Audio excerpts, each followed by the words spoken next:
और बचपन से ही कहीं ना कहीं बचपन की शिक्षा का एक बहुत बड़ा योगदान रहा है। प्रथम से लेकर 10वीं तक की अपनी जो पढ़ाई है वो Vidya Niketan group of schools के छात्रावास में रहकर किया हूँ। प्रेम जी बचपन से ही मैंने सचमुच का प्रेम है। तो प्रेम और दीपक दोनों लोग मेरे पास आया करते थे बहुत सारे क्वेश्चंस लेके। तो ये ललक केवल उस समय नहीं था, ये ललक इसने लगातार बनाया रखा। प्रेम हर इवेंट में पार्टिसिपेट करता था और एक संस्कारी बालक के रूप में अपने क्लास में पहचान बनाना और हर इवेंट में ये फर्स्ट पोजीशन, फर्स्ट रैंक लाता था। जी नमस्कार, मैं हूं विपुल कुमार और आप देख रहे हैं SBN नेटवर्क।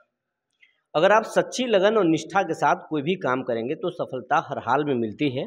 और ऐसे ही एक शख्सियत हमारे सामने है जो पिछली बार भी UPSC क्रैक किए और इस बार भी UPSC में इन्होंने परचम लहराया है। ये हमारे सामने है डॉक्टर प्रेम।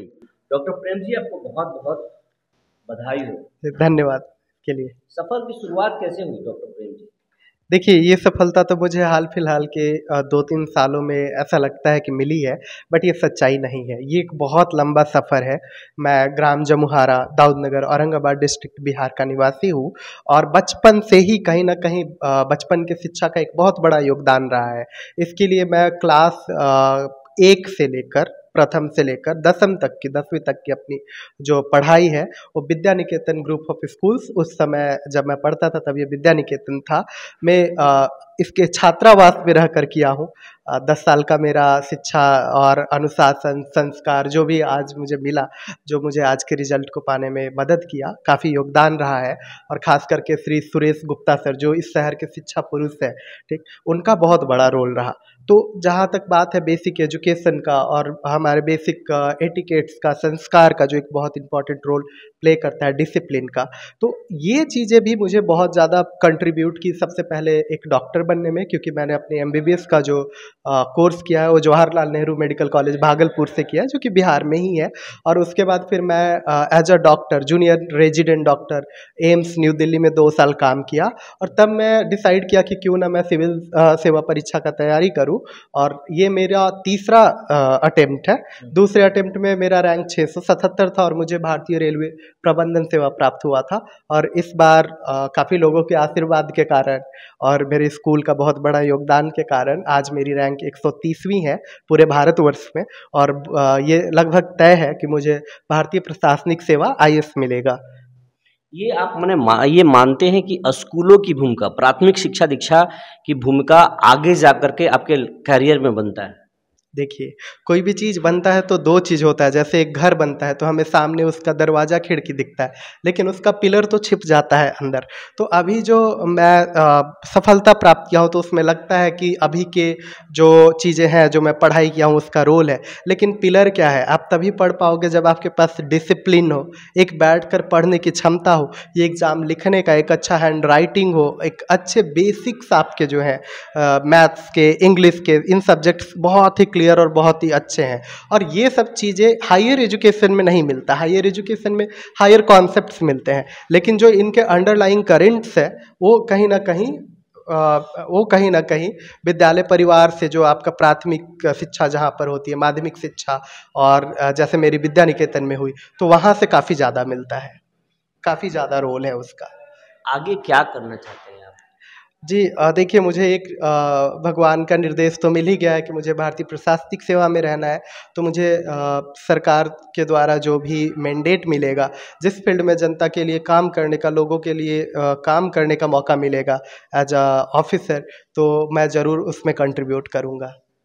डॉक्टर प्रेम जी, आपसे 3 कैडर लिया जाएगा, आपसे चॉइस लिया जाएगा कि आप कौन से कैडर में जाना चाहते हैं। तो आप बताइए हमारे दर्शकों को कि सबसे पहले प्रायोरिटी क्या होगा, आप किस कैडर में जाना चाहेंगे? जी, ये कैडर ऑलरेडी ले लिया गया है हम लोगों से, इंटरव्यू के पहले मांगा। लेकिन आप क्या चाहेंगे? आपसे तो ले लिया गया है, लेकिन गवर्नमेंट देती है, अलॉट करती है, लेकिन अगर आप क्या चाहेंगे कि हमको कौन सा कैडर मिले? देखिए, मैं कहीं भी काम करूँगा, मेरे लिए पूरा देश एक है। लेकिन अगर मेरी पूछा जाए कि एक मेरी अपनी क्या वो है, तो मैं बोलना चाहूँगा कि मैं सबसे पहले बिहार में ही रहकर काम करना चाहूँगा।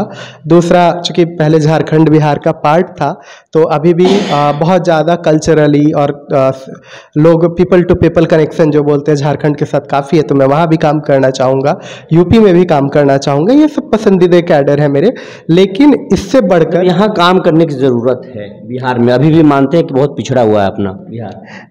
देखिए, इसमें इसको मतलब टाला नहीं जा सकता कि बिहार पिछड़ा हुआ नहीं है, लेकिन प्रोग्रेस बहुत है। आज की बात करें, 10 साल पहले बिहार का बहुत कम ग्रोथ था, आज का जीडीपी ग्रोथ 11% है। बिहार की कई पॉलिसीज़ हैं, आज हम देख रहे हैं कि बेसिक इंफ्रास्ट्रक्चर काफ़ी सुधार हो रहा है। बिहार की पॉलिसी है, जैसे स्टार्टअप पॉलिसी है, जीविका, आप लोग कई बार देखते होंगे कि जीविका जो NGO है, सोसाइटी है, काफ़ी ज़्यादा काम कर रही है। प्लस 35% जो बिहार गवर्नमेंट ने विमेन के लिए रिजर्वेशन दे रखा है। ये सब इतना रिमार्केबल स्टेप है कि मैं उम्मीद करता हूँ अगले 5 से 10 साल में बिहार एक गरीब और पिछड़ा स्टेट नहीं रहने वाला। मैं तो ये उम्मीद करता हूँ कि अगले 10-15 साल में बिहार इस देश का सबसे सर्वश्रेष्ठ स्टेट होगा जहाँ पर लोग आकर काम करना चाहेंगे। बहुत बड़ी बात आपने कही। Thank you. ये डॉक्टर प्रेम, आप बताएं कि यूपीएससी में जो इंटरव्यू होता है उसमें कई रोचक सवाल किए जाते हैं, ये हमारे दर्शक जानना चाहेंगे आपसे इंटरव्यू में क्या पूछा गया था? देखिए, मेरा एक हॉबी है कि मैं थोड़ा कॉफ़ी बनाना और कॉफ़ी इंजॉय करना पसंद करता हूँ। तो ये मेरे हॉबी में था। तो एक रोचक सवाल ये पूछा गया था कि भारत में कॉफ़ी किसने लाया। तो उसकी कहानी ये है कि एक बाबा बुदान थे, वो गए थे हज पे, और जब वो लौट रहे थे उस टाइम कॉफ़ी बहुत, उसका सीड जो था, बीज था, वो एकदम ही छिपा कर रखते थे वो देश वाले। इथोपिया में उसकी खोज हुई थी, तो वो किसी को विदेशी को नहीं देते थे। इन्होंने वहाँ से 7 बीज चुपके से चुरा कर लाया और इंडिया में लगाया, और आज कॉफ़ी इतना होता है हमारे इंडिया में, लगभग 4 लाख टन हम लोग हर साल बाहर विदेश को बेचते हैं। काफ़ी अच्छा डॉलर हम लाते हैं कॉफ़ी की वजह से। तो एक सवाल ये पूछा गया था। दूसरा सवाल ये पूछा गया था कि मेडिकल से पूछा गया था कि हमारे देश में टीबी का क्या सिचुएशन है, जो बीमारी होता है ट्यूबरकुलोसिस, और एज अ डीएम आप उसको कैसे ठीक करेंगे अपने डिस्ट्रिक्ट में। तो उसमें बहुत सारे फॉलोअप क्वेश्चन भी थे। मैंने बोला था कि सर 500 रुपये ऑलरेडी बिहार सरकार देती है लोगों को, तो बोलते हैं वो कि 500 रुपये के तो दारू पी जाते हैं बिहार में लोग दवा के बदले, तो उसको कैसे ठीक करोगे। तो ऐसे ऐसे बहुत सारे रोचक सवाल भी थे जिसमें एक अच्छा आंसर एक्सपेक्टेड था। डॉक्टर प्रेम, आप ये लोगों को बताएंगे आप कितनी देर पढ़ाई करते थे, और सोशल मीडिया पर आज के बच्चे एडिक्ट होते जा रहे हैं, तो आप सोशल मीडिया पर एक्टिव थे या नहीं एक्टिव थे? अब बच्चों के लिए क्या कहना चाहेंगे? देखिए, जहाँ तक बात है पढ़ाई करने का, आपके पहले प्रश्न का, लगभग मैं 6 घंटे एवरेज पढ़ाई करता था, उससे कम नहीं। नॉर्मल दिनों में जब एग्ज़ाम नज़दीक नहीं होता था, और मेरा रूटीन था, बिना रूटीन का मैं कभी नहीं रहा। मैं सुबह जगता था, पूरे दिन का क्या दिनचर्या है आज भी मेरे फ़ोन में पड़ा हुआ है, मैं उसको नोट करता था कि आज क्या क्या करना है, और टारगेट रखता था 6-6.5 घंटे विषय पढ़ने का, और कुछ चीज़ें 1-1.5 घंटे अलग अलग चीज़ें, न्यूज़पेपर, ये सब पढ़ने का, ठीक। और उसके बाद जब नज़दीक एग्ज़ाम आए हैं, जैसे जब मेरा मेंस का परीक्षा था, तो उसके 2 महीने पहले मैं अपना स्टॉप वॉच लगाकर नेट 11-11 घंटे भी पढ़ा हूँ, क्योंकि रिजल्ट लेना था। दिमाग में ये था कि इस बार कर जाना है, वापस से फिर से इस प्रोसेस से बाहर निकल जाना है। तो मैंने इतनी भी मेहनत की।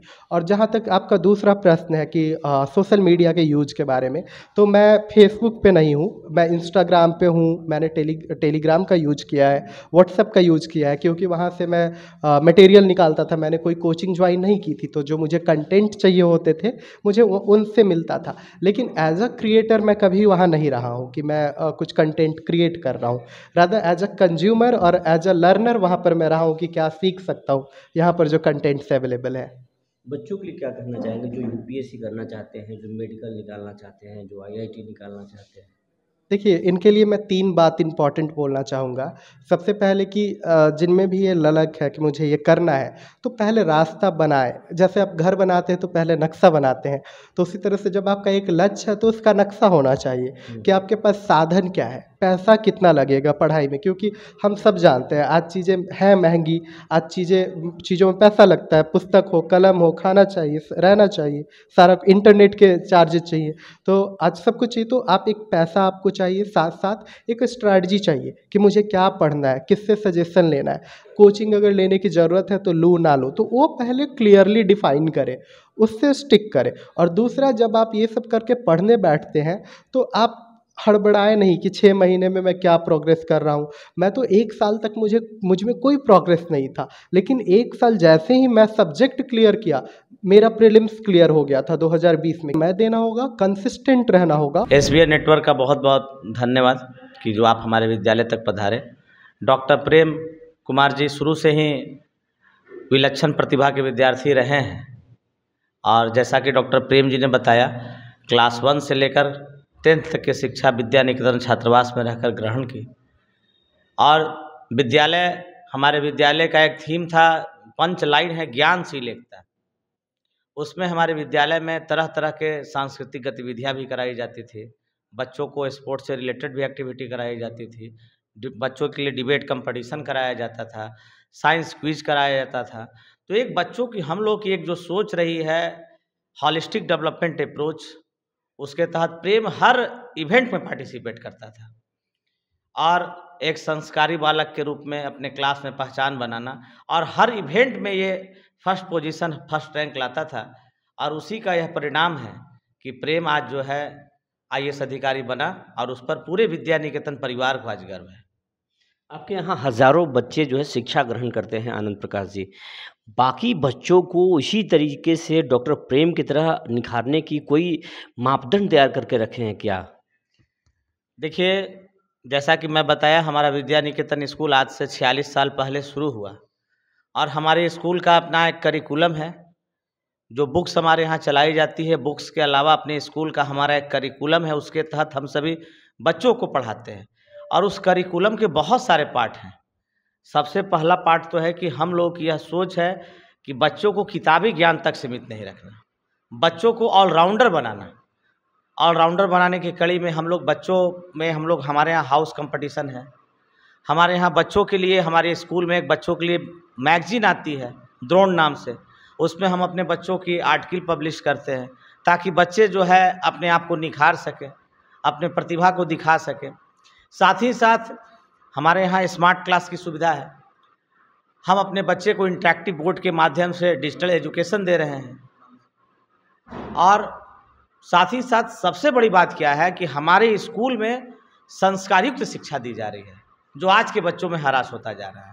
संस्कार के साथ शिक्षा हम लोग देने का काम कर रहे हैं। जैसा कि डॉक्टर प्रेम जी ने भी बताया अभी इन अपने संबोधन में कि प्रतिदिन मैं विद्यालय आता था, और विद्यालय में मैं प्रतिदिन गुरुजनों का चरण स्पर्श करता था, और वही चरण स्पर्श, वही प्रणाम जो है हमारा परिणाम बदल दिया है, और बहुत सारी दुआएं मिलकर भाग्य का निर्माण करती है।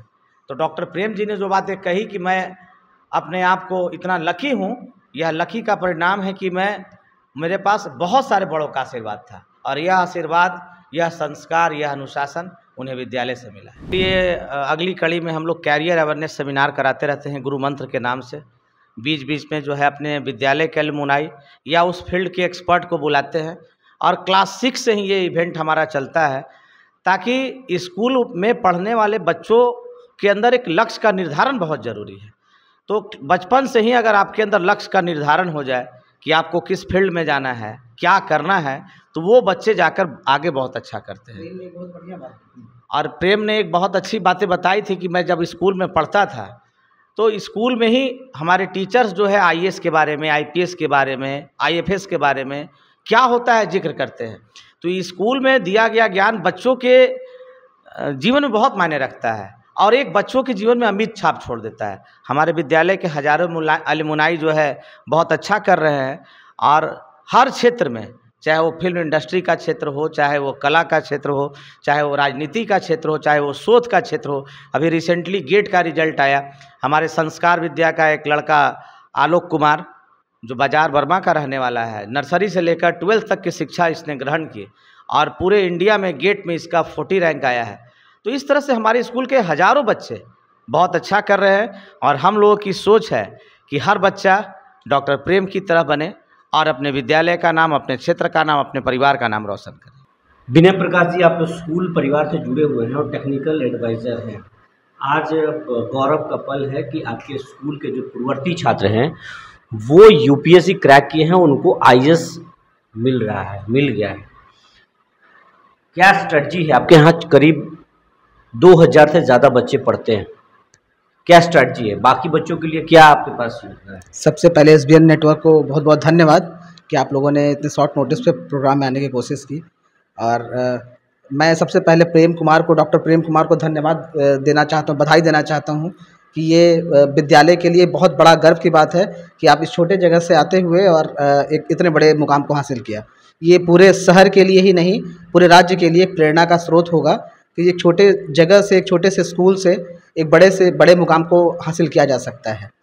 और आगे का स्ट्रेटजी के रूप में हम लोग ये प्लान कर रहे हैं कि जैसे जो भी हमारे सक्सेसफुल स्टूडेंट हैं, अलुमनाई का काफ़ी बड़ा स्ट्रॉन्ग नेटवर्क है हम लोगों का।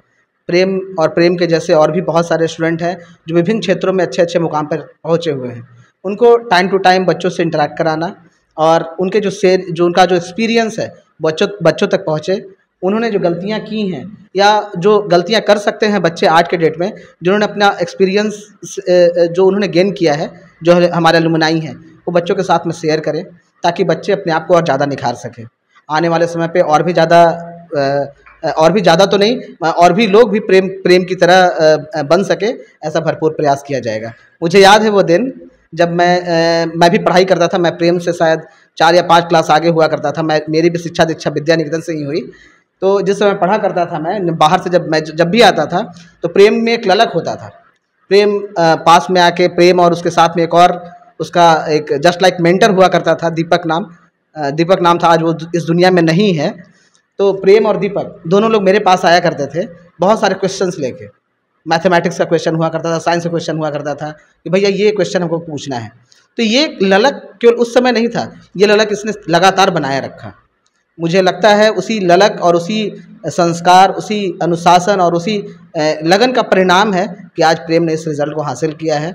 और पूरे विद्यालय परिवार की तरफ से, पूरे शिक्षकगण की तरफ से और ख़ासकर हमारे जितने सारे लोग मैनेजमेंट टीम है, सब तरफ से प्रेम को ढेर सारी शुभकामनाएं।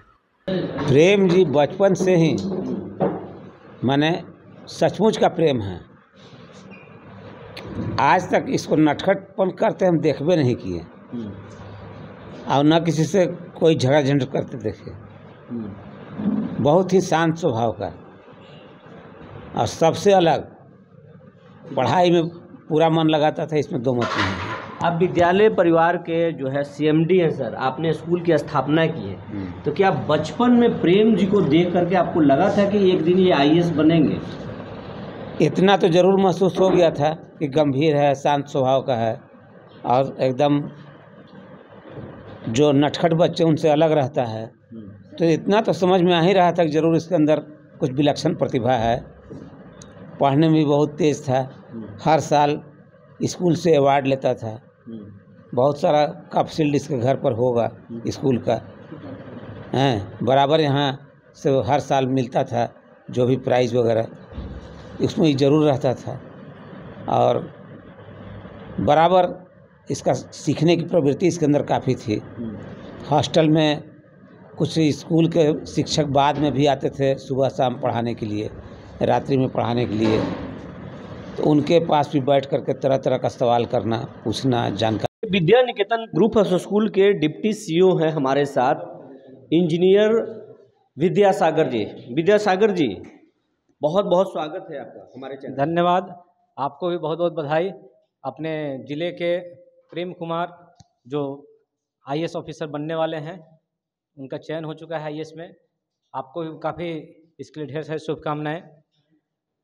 जैसा कि हम लोग जान रहे हैं कि प्रेम कुमार 130 रैंक लेके आए हैं और आज पूरे ज़िला का नाम पूरे देश में रोशन किए हैं। आज जमुहार गांव को हर कोई जानना चाह रहा है कि हाँ, एक छोटे से गांव के बच्चा होकर कैसे ये इतना अच्छा कर लिया। 4 साल के उम्र में आपके स्कूल में थे, लंबे समय तक आपके स्कूल में ये पढ़ाई किए, उसके बाद ये कॉलेज में गए पढ़ने में, आपको लगा था कि ये एक दिन बच्चा आईएएस बन जाएगा? आईएएस तो नहीं, लेकिन ऐसा जरूर फील हुआ था कि नहीं, ये सफल नागरिक बनेगा, क्योंकि जो गुरु की बातों को आत्मसात कर लेता है, जिसका नेचर होता है ऑब्जर्विंग करना, नहीं कि हाँ हर चीज़ के लिए रिएक्ट नहीं करें। ये पहले किसी चीज़ को ऑब्जर्व करता था तब उस पर रिएक्ट करता था। आज के डेट में बच्चों में अभाव हो रहा है कि चीज़ को अडॉप्ट नहीं करें, डायरेक्ट उस चीज़ पे रिएक्ट करते हैं, चाहे घर पर हो या स्कूल में हो। बच्चे आज के डेट में सुनना कम और कहना ज़्यादा चाहते हैं। अगर बच्चों में इस चीज़ का अगर पालन करने लगें कि जो गुरु की बातों को आत्मसात करेंगे, गुरु की चीज़ों को पकड़ने लगें कि नहीं हमको इस चीज़ को आगे उसी चीज़ पे राह पर चलना है जो गुरु हमको राह दिखा रहे हैं, तो बच्चे ज़रूर एक दिन अच्छा करेंगे। ये बचपन से ही प्रतिभावान था बच्चा, और जो भी सवाल दिया जाता था उस चीज़ को एक तरीका से नहीं दो तरीका से सॉल्व करता था। बाकी जो चीज़ को जैसे आम बच्चे सॉल्व करते हैं उस तरह से नहीं, अपने नए तरीका ईजाद करता था कि नहीं हमको कुछ अच्छा करके दिखाना है, कुछ अलग, अपने आप को हर जगह अलग साबित किया। ये बचपन से ही क्लास टॉपर, फिर स्कूल टॉपर, अपना एक अलग मुकाम हासिल किया है IAS ऑफिसर के रूप में। बात करने के लिए बहुत बहुत